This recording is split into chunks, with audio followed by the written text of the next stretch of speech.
Well, hello. This is Janet Morana, Executive Director of Priest for Life. Welcome to Just Ask Janet. And of course, you're seeing this program a little later in the evening than usual. And that's because I'm filling in still for Father Frank Pavone, who will be back with us probably in a few more weeks. As you know, he's still recuperating from his open heart surgery and he's anxious to get back in the saddle. So, stay tuned. In a few more weeks, Father will be back. Well, there's a lot going on having to do with abortion. And of course, a lot of you have heard a lot about the Supreme Court taking the Mississippi case. But in addition to that, there's really good news happening in the states. In spite of having a Biden administration that is so in love with abortion, they can't get enough of it. But in the state level, there's so much happening. Well, joining me today is one of the amazing legal expert that works for Americans United for Life. And they are an amazing organization that really researches model legislation that's done at the state level. So joining me right now on the program is Katie Glenn from Americans United for Life. Katie, thanks for joining me today. It's so great to be here. Well, like I said, AUL or Americans United for Life, you guys do amazing work. And I know there's a lot of work being done right now in the states on legislation to kind of push back against RU 486, a chemical abortion, for several reasons. Number one, the abortion industry has now using that as their trump card now. They're getting chemical abortion out there, big supply and demand, so to speak. For several reasons. It's very easy to dispense. They're not even using doctors. With the surgical abortions, they're running short on doctors willing to even do surgical abortions. And of course, they're charging the same amount of money for RU46 than a surgical abortion. So it's a real cash cow for Planned Parenthood and all the abortion industry. And also, too, as we know, the Biden administration and the FDA just lifted all the restrictions on RU486 distribution. So now, it could be mailed through the mail. Someone can get it through the mail. It's just like crazy when you think that a drug that will not only cause an abortion, because God only knows all the damage it can cause to a woman, can just be given out with no medical advice. It's outrageous. And of course, we are going to discuss a little bit about that Mississippi case. But first, Katie, give us a snapshot of the kind of work, because you've been testifying, I know, in quite a few states for some of this model legislation. So give our people a snapshot into what's been going on. Sure. So it's great to talk about the states. I know it feels like nothing but bad news out of Washington, especially with the Biden administration. But there are so many ways that the states can fight back. And we've really seen a lot of animation there. So far in 2021, 63 state pro-life laws have been enacted that's signed by governors, or in a couple of states, their governors vetoed and they've overruled the veto in the legislature. These cover all kinds of things. We've had states pass born alive laws that protect babies who are born alive after an abortion. We've got several states addressing this chemical abortion issue, making it so that it's impossible to mail them in the state, to make sure that a woman gets actual health care. Some places are going as far as saying you don't need to do an ultrasound. You don't even need to independently verify pregnancy. They're willing to let a woman take these pills without even knowing she's pregnant, let alone whether she's an appropriate candidate for the drugs. And it's a scary world out there. The Biden administration seems to really be looking the other way on this from the FDA perspective, but state lawmakers and governors across the country in over 20 states are really taking charge on this issue. And so that's what makes my job exciting, is to get to work with them and travel around the country and meet pro-lifers on the ground. Well, Katie, what you just said right now is so important, is that these women can get these pills without a diagnosis of pregnancy even. And that's critical, because what if this is an ectopic pregnancy? Then the chemical abortion pill is not going to help her situation. In fact, it's going to make it worse, and it could almost be life-threatening for her. And so it is really negligent, I believe, of the Biden administration to just lift all these restrictions. Who could get pills like that? This is really paramount to over the counter, isn't it? It seems that that is the direction that the industry would like to head because then they can just maximize sales.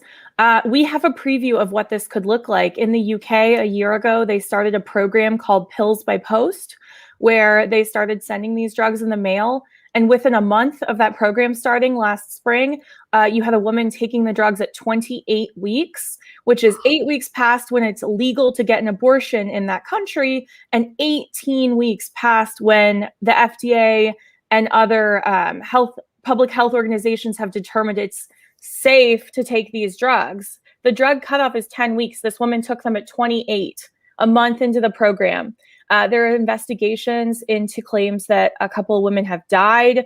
We know that the complications increase when these pills go unmanaged, when women are taking them without a doctor they can call if something goes wrong.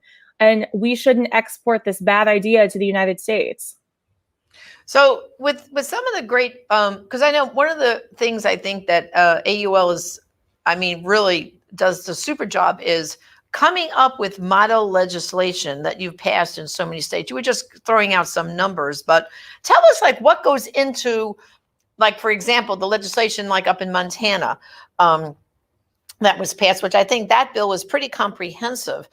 But what's the behind the scenes for people can understand what goes into getting a law like that signed by the governor? Sure. So what we do is we think about what are all of the issues that need to be tackled. Chemical abortion is a problem. What are all the problems? It's reporting. The state doesn't have data on when complications occur, where they are occurring, if there are certain doctors who have higher levels that the state needs to address with medical licensure. Whether these pills are being sent in the mail or given in person, whether doctors are doing these ultrasounds to determine ectopic pregnancy, whether they're checking to make sure that she's not coerced or trafficked.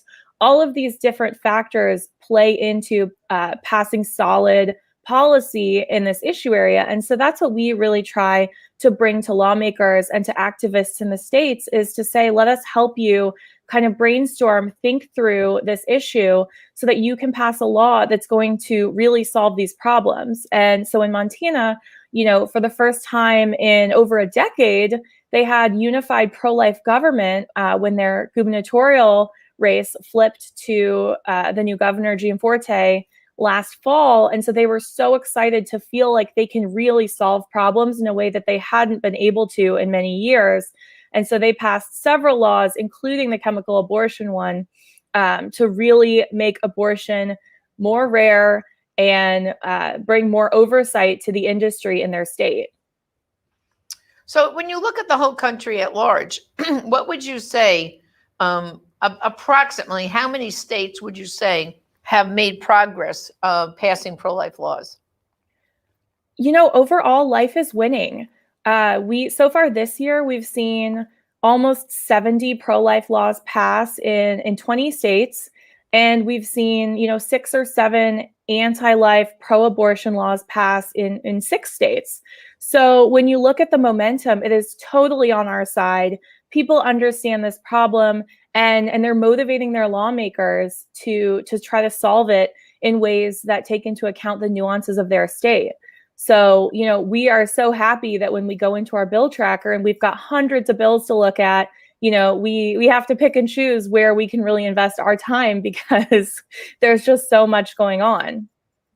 So now the people who are listening to our conversation right now, they might be saying, well, in my state, I'm not sure what's going on.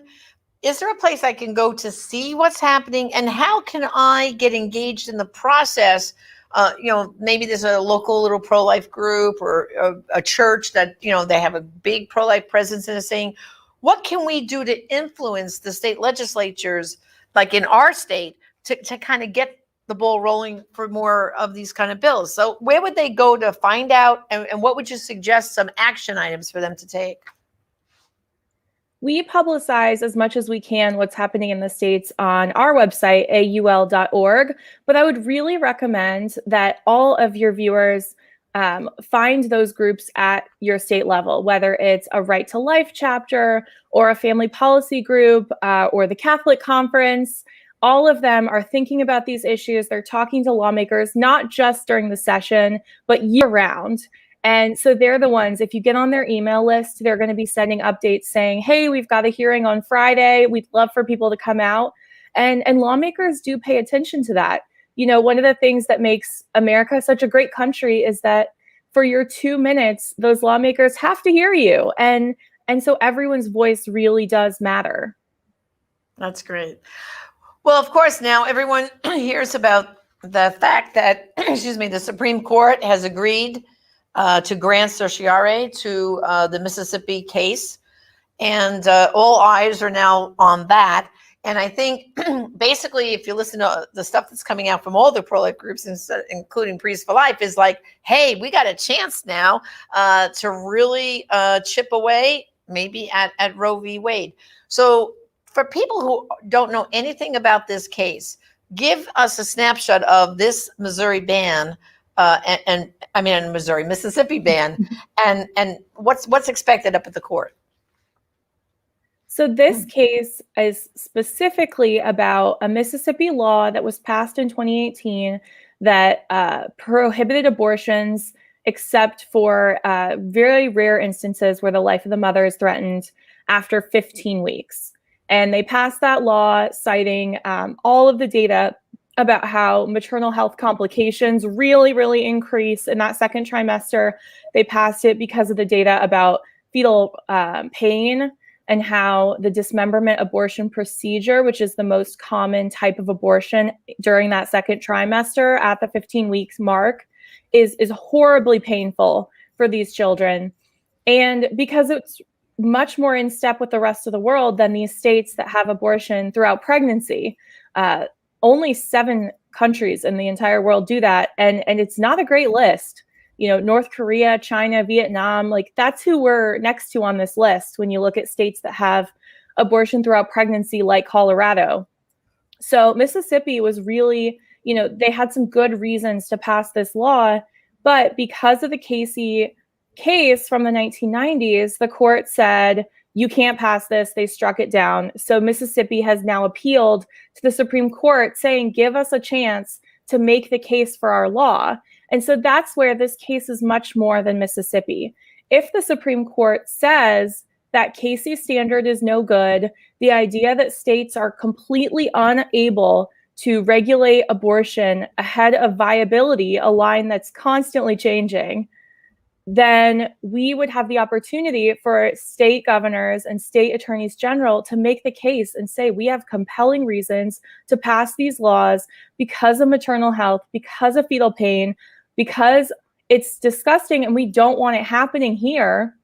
And they could go into court and defend their own laws and say they have compelling reasons to do this. And right now, with the Casey standard, they're really barred from doing that. I see. So basically, so what you're saying is viability really is what's going to be debated, I guess, or brought about by this case. And the point you just made about viability, it is a moving target in a way. I happen to know some folks who had babies just recently, and the baby's, you know, still in the NICU at 24 weeks. And she actually went into the hospital at 22 weeks, and the doctors told her, if we can't get to 24 weeks, there might be nothing we can do. So there's this like thing, like by the time they get to 24 weeks, the doctors will step in and say, okay, we're going to try and save that baby. It's before 24 weeks. And there have been babies who have survived at 21 and 22 weeks miraculously. But like you just pointed out, it seems to be, right, Katie, like a moving thing, this viability, right? Right. At the time that Roe v. Wade was decided in 1973, viability, which was never a scientific standard, was commonly understood to mean 28 weeks. By Casey in the early 1990s, it was 24 weeks. And now, as you said, there are babies who are surviving at 21, 22 weeks all the time. And we would only expect that as medical technology advances, that we'd be able to save these lives earlier and earlier. And so the idea that you've got sort of this moving standard where, by the way, you have abortion doctors who say things like, well, who's to say when viability really is? And so in states like Florida, where I live and where Priests for Life is located, we know that there are doctors who don't believe in viability as a framework, who are doing late-term abortions in violation of state law, this is not a good standard. It's unclear. It's never been workable. It's constantly changing, and states shouldn't be tied to it. And what would you say right now? Has the court at this point permitted any bans on abortion before viability, as far as you know? So the court has allowed what are called method bans. So, for instance, there's a federal law, and many states have a law banning partial birth abortion, some of which are done ahead of that viability standard later in like 18, 19, 20 weeks of pregnancy. And the court allowed that to stand, and it gave the parties the chance to make their case for the compelling interest here. And so that's what we're really asking the court to do, is to let everybody make the case. But there are lots of laws that are currently in effect that are technically in violation of this viability standard. They just haven't been challenged in court. So almost 20 states restrict abortion at 20 weeks. 20 weeks is ahead of that viability standard. But if the law hasn't been challenged, it's in effect. A bunch of states have had their bans on dismemberment abortion struck down, but Nebraska passed one in 2020 that has not been challenged, so it is in effect. This is the kind of thing where you're really at the whims of who's trying to sue you. Right. Well, I tell you, I think when most people hear this discussion, I think they get a little dizzy. But I've read, Clark Forsythe's great book on this topic, and I've listened to him speak and some of the other key lawyers. And one of the things they have said when people ask, could Roe v. Wade be overturned? They said, well, we really need what they call a willing court, right? I mean, that's really what it is. And now, we've got like 6-3, like we've got a little bit more of a majority now. But the question is, how willing is the court, or how far will the court go? Like, I know, for example, you can tell by his dissent, Justice Thomas, I think he's had Roe up to here. I mean, let's just look at Justice Thomas for a minute. How do you see him viewing this whole Mississippi case based on his prior dissents? Well, certainly Justice Thomas seems to be the most willing to send this issue back, to address some of the hard questions. Another case that is in this same wheelhouse is a case out of Arkansas. They passed a law banning Down syndrome abortions, because we know this is a huge problem in this country and around the world. And Justice Thomas has written about that. He's written about the eugenics behind the abortion industry, the history of it, and how it's currently being used for eugenics in that Down syndrome context. So we know he seems to be willing to take this as far as it needs to go to get the Supreme Court out of the business of regulating abortions for the entire country. Yeah. Well, like I said, to me, Justice Thomas is my favorite because of the way he's written different things. But when I first heard of this case, and I'm not a legal mind like you are, and the rest of the gang there at AUL, but I said to myself, this sounds to me more like they're going to do pre-Roe, like throw it back to the states and let every state pass or regulate abortion like they want to. And in reality, I mean, that's really what our founding fathers designed our government to be, that the people in the local government should decide about the laws that govern them in that state. And the reason why I think we got Roe v. Wade was the whole Dr. Bernard Nathanson and all those folks that were trying to push abortion all over the country. They were getting tired of just chipping away, right? I mean, there was only, before Roe, there was only abortion was legal in 5 states. And they were thinking like, oh, we'll never get what we want this way.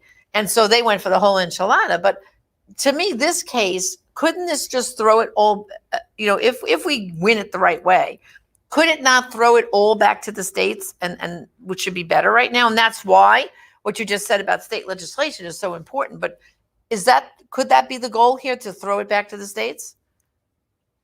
That's certainly one possible outcome, and one that we think would get the court out of this question, would allow the people through their elected representatives to make their own decisions and, have the policy that they want in their states, rather than being stuck in this framework where every couple of years we get a new little nugget of wisdom from the Supreme Court. So we think that would be a great outcome. And you're right that the strategy of the industry, and Clark documents this so well in his book, Abuse of Discretion, was to bypass the 50 states to get this out of the hands of the people who they knew were not with them by using a lot of false data, I might add, and get it to the court, where the court basically worked backwards from an outcome they wanted. They wanted to make abortion legal and accessible everywhere in this country with very few limitations. And so they worked backward to try to create a legal framework for that where one really didn't exist. And so that's what Clark documents in his book, is sort of, this viability framework, this 3-trimester framework that we are stuck with now for the last almost 50 years in our laws, are because the court had to find some way to justify the outcome that they were seeking, which is absolutely not the role of judges in our judicial system, and certainly does not seem to be the role that several of these newer Trump-appointed justices see for themselves as a member of the Supreme Court. Yeah, I mean, if I had to, predict, so to speak, of our 6 on our team, I mean, Thomas, I would say 100%. We can count on him. Alito, I think, is 100% too. I've noticed, because at Priest for Life, we've done some amicus briefs using the testimonies of women from Silent No More and other things. And Alito actually has quoted the women's, our brief in his writings. So I'm pretty confident with him. I am, and with Gorsuch, I'm pretty sure, and Kavanaugh, and even Amy Coney Barrett. I think the only person I find a little can't predict is Roberts, right? Chief Justice Roberts, wouldn't you say? He certainly seems to kind of see his role as a little bit more political because he is the chief.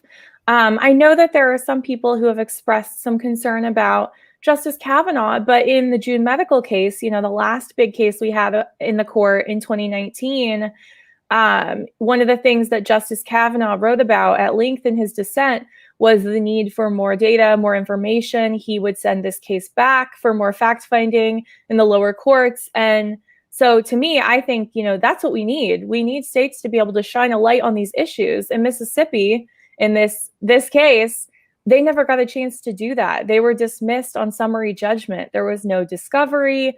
There was no fact-finding. They were really not able to present the evidence for why this law is so important. And that's what we'd love to see happen, because we think that will help make the case to the American people, the half who don't already agree with us, why we need these laws. I think most people don't know what Roe does. They say, oh, well, don't overturn Roe. But then when you start asking, well, what do you think about abortions after 20 weeks or 15 weeks? They say, well, no, I don't support that. Well, that's what Roe is. Roe is abortion throughout all 40 weeks of pregnancy. Most Americans don't actually support it. So we want to be able to make the case for that in the courts. And we think that we'll win. The court will see this is still a mess. And eventually they'll get out of the abortion business. Yeah.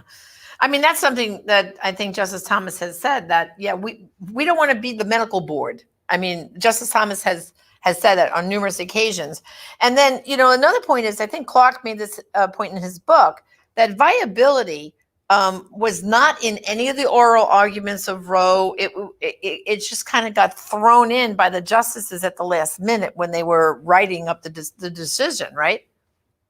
Yeah, that's right. That's not an argument that was made to any degree. This was a case of activist judges seeking an outcome and building their way backwards to have a legal framework for that outcome. And that's why it's been a mess this entire time, because it's not actually built on the framework of our law. It's not tied to anything. And that's why it's unsettled, in that the American people have not changed their views on abortion, which was one of the goals of these justices. They said, if we make it a constitutional right, people will get over it. They'll move on. They haven't.